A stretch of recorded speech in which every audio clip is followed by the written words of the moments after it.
आपण पालकमंत्र्यांची भेट घेतलेली आहे, काय विषय होता, कशा संदर्भातली भेट? अनेक दिवस झालं पालकमंत्र्यांची माझी भेट झाली नव्हती.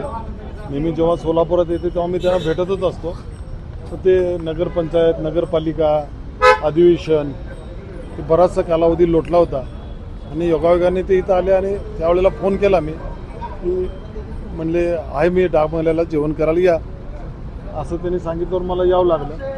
आणि नेहमीच येत असतो, पण निवडणुकीच्या काळामध्ये मध्ये आलो नव्हतो कारण का ते बिझी होते, त्यांचा शेड्यूल बिझी होता. त्या गडबडीत आपण कशाला भेटायचं, राजकीय उलटसुलट चर्चा व्हायला नको म्हणून मी त्यावेळेला टाळत होतो. आता कुठली निवडणूक नाही, एक 5 मिनिटांना आचारसंहिता चालू होती आणि त्यामुळं सहज आपलं भेटलो. नंतर निवडणूक आहे, पालकमंत्री असं म्हणतात की दिलीप माने यांचा प्रवेश सुभाष देशमुख ठरवतील असं नाही, आमचा प्रवेशाचा विषयच नाही.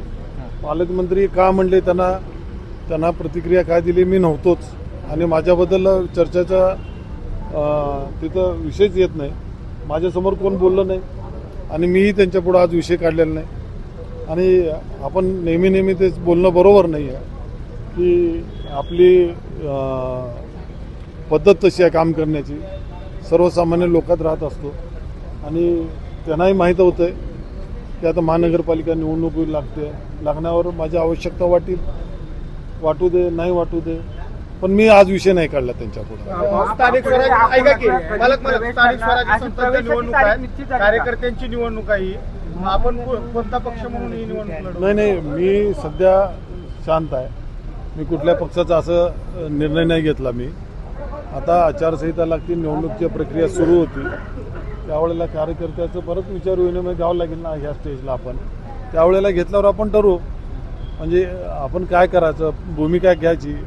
आता नेते मंडळी सचिनदादा आहेत, पालकमंत्री आहेत, त्यांच्याबरोबर चर्चा झाली होती मागे 2 महिन्यापूर्वी.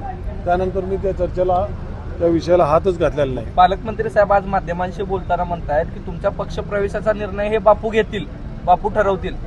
म्हणजे आता पालकमंत्री एक महाराष्ट्राचे नेते आहेत, बापू पण एक मुरब्बी राजकारणी आहेत आणि त्यांना काय तर अडचण वाटली असेल म्हणून ते बोलले असतील की प्रदेशाध्यक्षाची भूमिका साधारणतः ते बापू निभावतील किंवा ते असं त्यांची इच्छा असेल.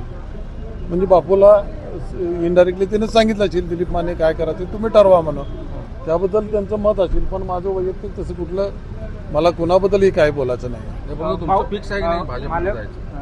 कुठेतरी आपला प्रवेश निश्चित होता, मात्र त्याला कालावधी सुद्धा मोठा लागलेला आहे आणि महानगरपालिकेची पण निवडणूक झालेली आहे.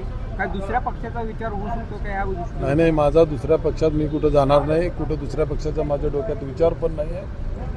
आणि महानगरपालिकेच्या आधी नगरपालिका आपल्या मतदारसंघामध्ये नगरपंचायत नव्हती. सोलापूर जिल्ह्यात नव्हती किंवा दक्षिण सोलापूर मतदारसंघात नव्हतं.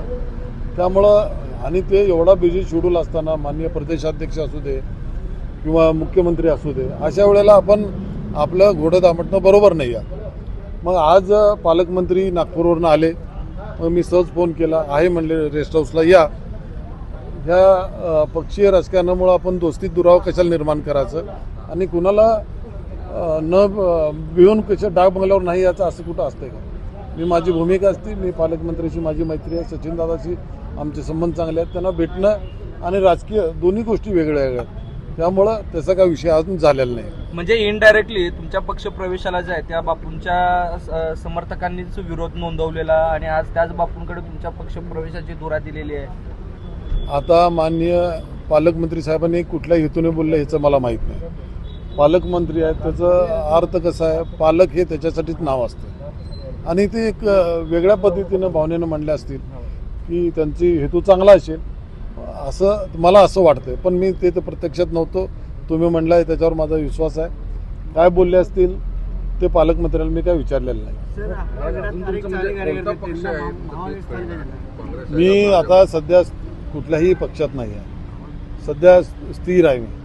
आता जसं निवडणूक लागते, आता आज आचारसंहितेला निवडणूक प्रोग्राम कधी सुरू होते याची कुणाला कल्पना नाही. आता 4 वाजता कळेलच, त्यानंतर भूमिका ठरवली. मग त्यानंतर फॉर्म भरणे, विड्रॉल करणे, अनेक प्रोसेस आहेत ना. दिलीप मानेंचा स्वबळाचा नारा असेल असं नाही, स्वबळावर नाही, स्वबळावर वगैरे लढवणार नाही, पक्षावर लढवणार. कुठलं तरी एक चिन्ह माझ्यावर राहणार. धन्यवाद.